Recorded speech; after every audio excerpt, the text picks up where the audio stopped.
오바댜 말씀을 같이 나누도록 하겠습니다. 이 오바댜에 대한 정보가 그리 많지 않아요. 그가 하나님으로부터 묵시를 받았는데 에돔에 대하여 받았다 1절에 말을 해주고 있습니다. 에돔은 야곱의 쌍둥이 형 에서의 별명이죠. 붓다, 붉다라는 뜻인데 그가 태어날 때에 붉은 털 사람으로 태어났기 때문이었습니다. 그의 아버지 이삭 곧 믿음의 가정에서 태어났어요. 또 장자로 태어났었습니다. 그 쌍둥이 동생 야곱은 장자의 그 축복에 대한 그 사무함이 그렇게 있었었는데 에서는 그 장자의 명분, 이 신령한 복들에 대해서 전혀 소중히 여기지 아니하고 팥죽 한 그릇으로 팔아버리죠. 창세기 36장 6절부터 8절 말씀을 보게 되면은 이 에서의 나중 형편을 보게 되니까는요, 하나님께서 약속하신 그 가나안 땅 여기서 완전히 떠나서 저쪽 아래 세일산에 거주하게 됩니다. 이 에돔에 대하여서 오늘 본문 말씀을 보면은 심판을 하나님께서 선언하십니다. 그리고 심판하는 이유도 말씀하세요. 그리고 저들이 괴롭게 했었던 이스라엘의 구원에 대해서 말씀을 하십니다. 이 에돔은 도대체 과거의 그 에돔 그거에 대한 심판 받았어요. 근데 그 심판받은 에돔에 대해서 오늘 우리에게 말씀하시는 이유가 뭘까? 이 에돔은 도대체 영적으로 누구를 가리키느냐 이 말이에요. 에돔은 분명히 믿음의 가정에서 태어났고 또 믿음의 아버지 밑에서 자랐고 그리고 장자, 신령한 하나님의 복도 장자의 명분을 받고도 태어났는데도 불구하고 존귀히 여기지 않아서 팥죽 한 그릇에 팔아버리고 나중에 가나안 땅에서 아예 벗어나가지고 세일산에 거주하는 그 에돔은 영적으로 말하면은 믿음을 버리고 교회를 떠난 자라고 볼 수가 있겠습니다. 그에 대하여서 오늘 본문에 심판을 선언하십니다. 1절에 보니까는요, 오바댜의 묵시라 같이 읽겠습니다. 시작. 오바댜의 묵시라 주 여호와께서 에돔에 대하여 이와 같이 말씀하시니라. 우리가 여호와께로 말미암아 소식을 들었나니 곧 사자가 나라들 가운데 보내심을 받고 이르기를 너희는 일어날지어다 우리가 일어나서 그와 싸우자 하는 것이니라. 묵시를 받았는데 사자들이 나라들 가운데 보내심을 받아가지고 나라들 가운데 하는 말들이 일어나라 우리가 그와 싸우자 에돔과 싸우자 이런 묵시를 받은 거예요. 나라들을 일으켜가지고 에돔 땅을 공격할 것을 보게 된 겁니다. 2절입니다. 시작. 보라 내가 너를 나라들 가운데서 매우 작게 하였으므로 내가 크게 멸시를 받느니라. 이런 침공도 받고 또 멸시를 짓밟힘을 받게 될 것을 말씀하세요. 그 이유에 대해서 또 3절부터 말씀해 주시는데 두 가지입니다. 첫 번째는 교만 때문이었어요.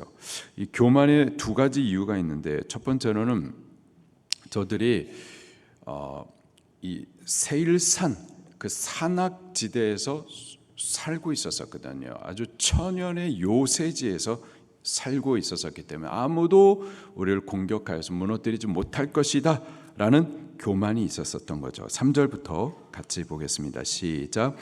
너의 마음이 교만이 너를 속였도다.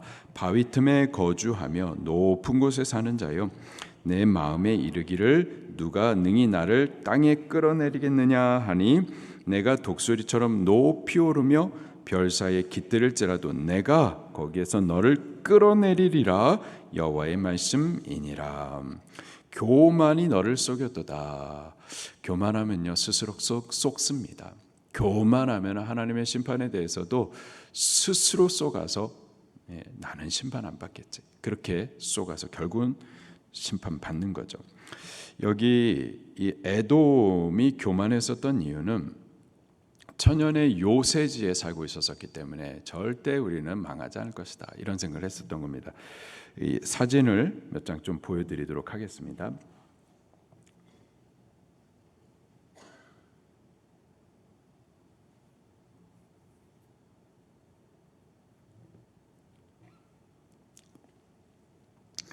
자, 이스라엘과 그 주변 지도들인데요. 이스라엘이 여기에 있고요. 그리고 남쪽 유다가 여기에 있습니다. 그리고 그 주변의 여러 나라들 가운데 에돔은 남쪽에 여기에 위치해 있습니다. 여기 에돔은 세일산 지역에서 살고 있었는데 그 세일산 지역이 어떤 천연의 요새로 되어 있는지 페트라라고 우리가 보통 알고 있는데, 자, 아주 돌산들, 높은 산들에 거주하고 있었는데 가만히 자세히 보게 되면은 이게 그냥 돌산들이 아니라 이렇게 보면은 깎아 만든 도시들이 이렇게 있어요. 깎아 만든 도시들이 있습니다. 다음 사진을 보면은 이렇게 이런 곳에서, 이런 높은 곳에서 살았었던 거죠. 이렇게 높은 돌산들 그 안에 이렇게 숨겨져 살았었습니다. 여기 안까지 들어가는 길이 여기 보면 이렇게 숨어져 있는데, 천연의 요새 가운데 숨어져 있는데 이 안으로 갈 수 있는 길들도요 아주 미로로 만들어져 있어 가지고 길을 알 수가 없어서 들어갈 수가 없는 거죠. 적이 침공해 오더라도 절대 무너지지 않는 성과 같았었습니다. 이 들어가는 길들이 이와 같이 미로로 되어져 있어요. 자, 여기까지 사진을 보도록 할게요. 이처럼 아주 천연의 요새에 살고 있었기 때문에 우리는 절대 망하지 않는다, 이런 생각으로 교만하여 스스로 쏘갔었던 거죠. 근데 하나님 하시는 말씀이 4절에 내가 독수리처럼 높이 오르며 별 사이에 깃들을지라도 내가 거기에서 너를 끌어내리리라. 누구의 말씀이라고요? 여호와의 말씀이. 여호와 하나님께서 심판하시고자 하면은 피할 수 없는 거예요. 여호와 하나님께서 심판하시는데 5절부터 6절에 보니까 완전히 멸망할 것을 말씀하십니다. 아무것도 남음이 없이 완전히 멸망하게 될 것이다. 7절에는 주변에 약조했었던 나라들에 의해서 배신을 당하여서 망할 것이다, 이렇게 말씀을 하세요. 저에게 있었던 또 다른 한 가지 교만의 이유는요, 지혜가 있었던 거죠. 8절입니다. 시작. 여호와의 말씀이니라. 그날에 내가 에돔에서 지혜 있는 자를 멸하며 에서의 산에서 지각 있는 자를 멸하지 아니하겠느냐. 어떤 지혜를 말할까요? 하나님을 아는 지혜, 하나님을 섬기고 하나님을 경외하는 지혜, 그런 지혜 아니죠. 세상 지혜를 말하는 겁니다. 에돔은 이런 인간 지혜로 유명했었어요. 욥기 2장 11절에 보게 되면은 욥의 친구들 가운데 현인들, 지혜자들이라고 그래가지고 외국에서 욥을 찾아왔었던 그 현인들 가운데 드단 사람 엘리바스가 있었습니다. 그렇게 지혜로 유명했었던 곳이 바로 이 에돔이었었던 거죠. 세상 지혜, 세상의 학문, 세상의 것으로 그렇게 똑똑했었던 자들이 에돔 사람이에요. 그러다 보니까 세상적으로 또 교만했었던 거죠. 그런 교만으로 인하여서 결국 하나님의 심판을 받아 망하게 될 것이다, 이렇게 말씀을 하십니다. 그리고 저들이 심판받는 또 다른 이유를 말씀하시는데요, 10절 말씀입니다. 시작. 내가 내 형제 야곱에게 행한 포악으로 말미암아 부끄러움을 당하고 영원히 멸절되리라. 에돔은 야곱의 쌍둥이 형제였었죠. 이스라엘과 형제지간이었다고요. 그런데 저들이 가나안을 떠나고 야곱과 완전히 결별하고, 그리고 오히려 야곱에게 포악을 행했었던 거예요. 어떤 포악을 행했었는지 11절 말씀부터 또 보도록 하겠습니다. 시작. 내가 멀리 섰던 날 곧 이방인이 그의 재물을 빼앗아가며 외국인이 그의 성문에 들어가서 예루살렘을 얻기 위하여 제비 뽑던 날에 너도 그들 중 한 사람 같았느니라. 여기서 말하는 이방인이라고 하면은 하여튼 뭐 바벨론인데, 결국 이 예루살렘의 죄로 인해서 하나님께서는 바벨론을 심판의 막대기로 일으켜 가지고 그 바벨론을 통해서 예루살렘을 때리십니다. 자, 근데 바로 그때 이 에돔도 함께 예루살렘에 대해서 나쁜 짓을 했었던 거죠. 이방인 편에서 하나님의 백성을 갖다가 그렇게 괴롭게 했었던 거예요. 12절 말씀을 보니까 내가 형제의 날 곧 그 재앙의 날에 예루살렘이 하나님의 심판을 받을 때 방관할 것이 아니었다. 유다 자손이 패망한 날에 그거 보면서 너 기뻐했었었는데 너 기뻐할 것이 아니었다.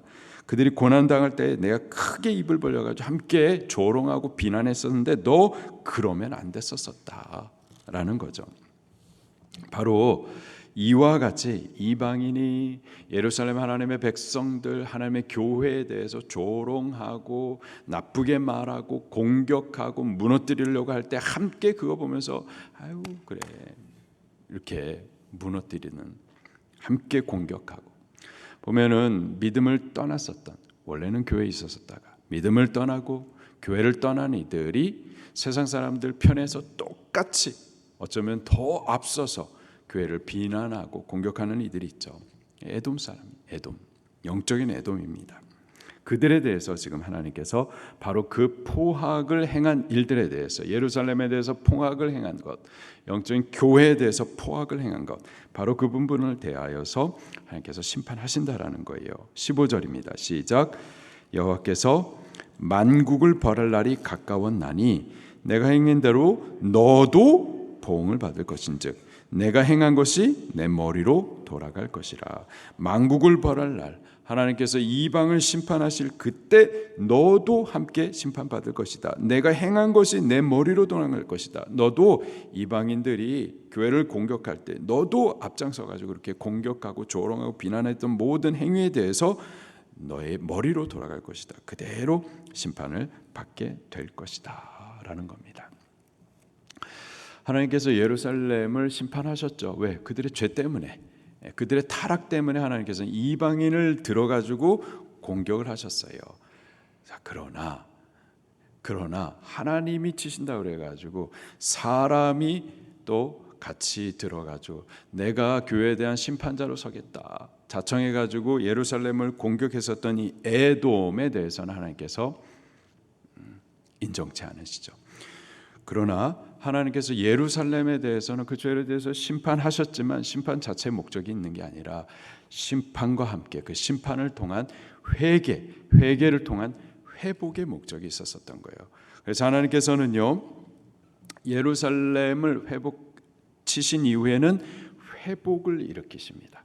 그러나 예루살렘을 함께 공격했었던 에돔에 대해서는 심판하고 끝나요. 17절 말씀부터 또 같이 보겠습니다. 시작.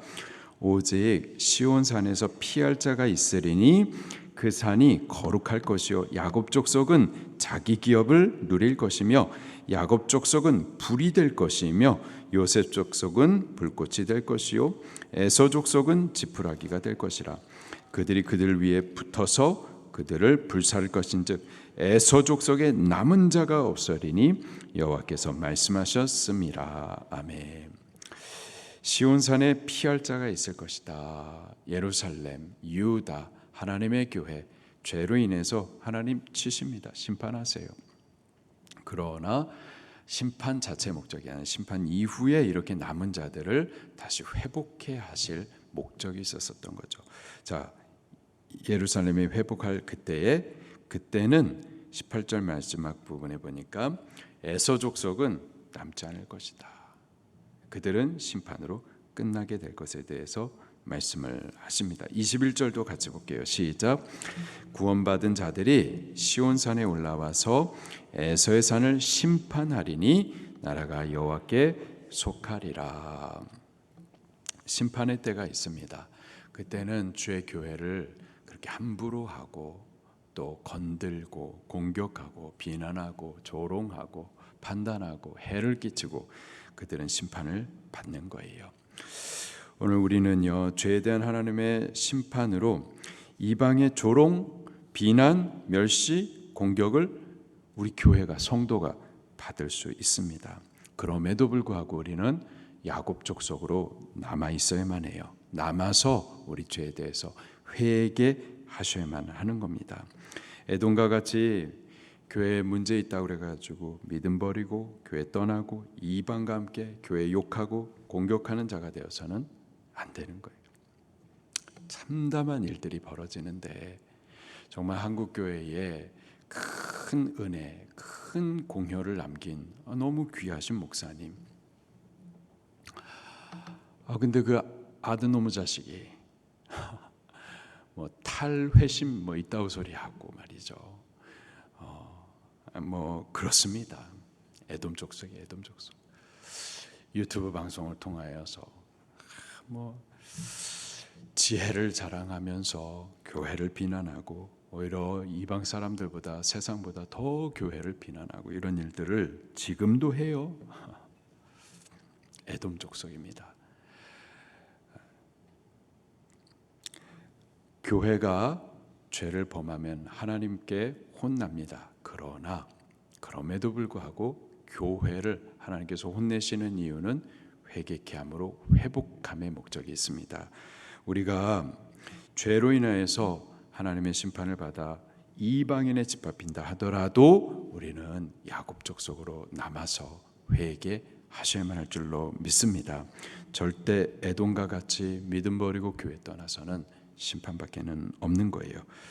우리는 회복하여 기업을 얻게 하실 은혜를 바라보면서 혹 우리 죄에 대해서 좀 징벌하신다, 재앙의 날, 징벌의 날, 지금 우리가 그러한 재앙을 받고 징벌을 받는다 하더라도 우리 겸손히 엎드려져서 회개하는 그런 야곱의 족속들이 꼭 될 수 있게 되기를 예수님의 이름으로 축원합니다. 같이 말씀 붙들고 통성으로 기도하시겠습니다.